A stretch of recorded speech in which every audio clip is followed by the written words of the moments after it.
نحمده ونصلي على رسوله الكريم اما بعد اعوذ بالله من الشيطان الرجيم يا ايها الذين آمنوا استعينوا بالصبر والصلاة وقال النبي صلى الله عليه وسلم الصلاة عماد الدين او كما قال عليه الصلاة والسلام۔ نماز اللہ جل جلالہ کی طرف سے اپنے بندوں کے لیے ایک عظیم نعمت ہے، اور اسی نماز کے ذریعے ہم اپنے مسائل، اپنے مشکلات، اپنے مصائب، جتنے بھی ہمارے حالات ہم پر آتے ہیں، رب کے سامنے پیش کر کے نماز کے بعد اللہ سے دعا کرتے ہیں کہ اللہ ہمارے مشکلات کو آسان فرما، ہمارے اس مسئلے کو بھی آسان فرما، یا اللہ ہمارے اس تکلیف کو بھی ہم سے دور کر دے، یا اللہ اس بیماری کو دور کر دے۔ تو نماز اللہ رب العالمین کی طرف سے کیا ہے؟ یہ معراج المؤمن ہے، مومن کے لیے معراج ہے، اور نماز کے ذریعے ہم سب مسلمان اپنے رب سے ملاقات کرتے ہیں، ہم اپنے رب سے مانگتے ہیں نماز کے ذریعے۔ نماز کے اندر کیا ہے؟ رب العالمین نے فرمایا قرآن کریم میں کہ اے ایمان والو، تم کیا کرو؟ مدد حاصل کرو بالصبر والصلاۃ، صبر کے ذریعے اور نماز کے ذریعے۔ اور اللہ کے حبیب صلی اللہ علیہ وسلم نے فرمایا کہ تم جو بھی کچھ مانگو اللہ رب العالمین سے تو نماز کے ذریعے مانگو۔ اللہ کے حبیب صلی اللہ علیہ وسلم بھی ہر موقع پر، کوئی بھی تکلیف کا موقع آتا، کوئی بھی آندھی آ جاتی، سرخی لال، جب بھی آسمان کی طرف دیکھتے اور اس طرح کے حالات ہوتے، اللہ کے حبیب صلی اللہ علیہ وسلم فوراً اللہ کی گھر کی طرف، مسجد کی طرف دوڑتے اور 2 رکعت پڑھ کر کے اللہ رب العالمین سے مانگتے کہ یا اللہ اس عذاب سے میری امت کو بچا لے۔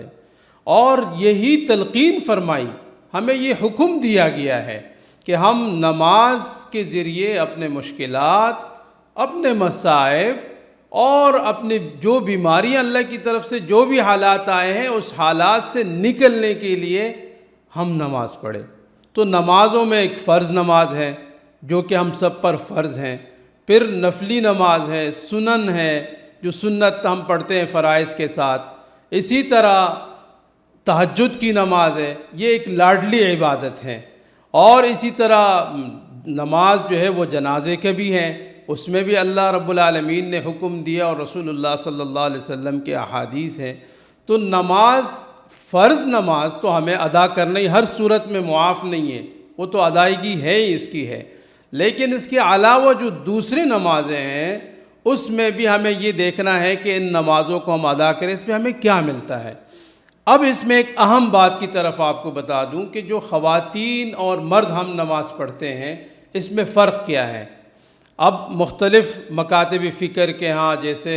اہل حدیث حضرات ہو گئے ہیں، اہل سنت والجماعت ہو گئے، اہل تشیع ہو گئے، ان کے ہاں الگ الگ نمازوں کی ایک ترتیب ہے، بعض میں رفع الیدین ہیں، بعض میں رفع الیدین نہیں ہیں، اہل تشیع کے ہاں بالکل الگ ہیں۔ تو ہمارے اہل سنت کے ہاں جو نماز ہے اس میں خواتین اور مرد کے نمازوں میں کیا فرق ہے؟ اس میں فرق یہ ہے کہ خواتین کو ایک تو نماز کی حالت میں بھی پردے کی پابندی ضروری ہے، اگر وہ اپنے گھر کے اندر ہیں اور گھر کے اندر اس نے ایک کمرہ اس کے لیے